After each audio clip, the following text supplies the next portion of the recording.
A Northern Territory family say conflicting advice from health professionals failed their teenage daughter who took her own life in Darwin last year. They want to see change and are set to ride from Adelaide to Darwin to raise money for the Black Dog Institute. It's been a rough ride for Lydia and Michael Lembo, still grieving the loss of their daughter Sabrina, who took her life after battling anxiety and depression. They're now on a mission to make a difference. The winds will be blowing behind us, so they'll be pushing us.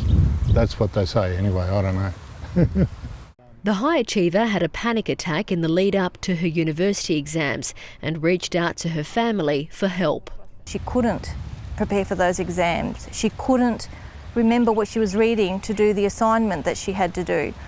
It was for her a big deal.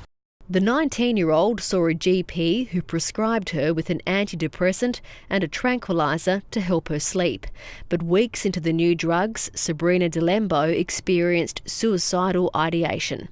The family phoned the NT's mental health line for advice and say her medication was increased over the phone, and when they asked to see the prescribing psychiatrist, they were told to go back to their GP. The GP actually did not agree with that assessment and only prescribed her a double dose of the medication, not triple dose of what was recommended. The family say Sabrina became catatonic on the high dosage and she stopped taking the medication altogether.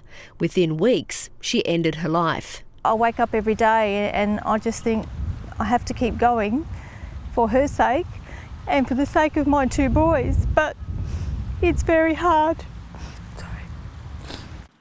The Australian Medical Association says despite the NT having the highest suicide rate in the country, there are only 2 private psychiatrists working in the Territory. There's a lot of pressure on the public system, and the networks that are available potentially interstate in the private sector are just not available in Darwin.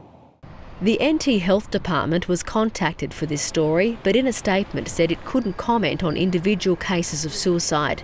The Lembo family hope their marathon ride will make a difference for others who are struggling. She'll probably be saying, Dad, you would have never, ever in your life done something like that. And it should be quite correct.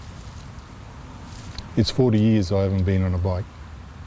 Riding through the pain for a young life cut short. Eleni Broussos, ABC News, Darwin.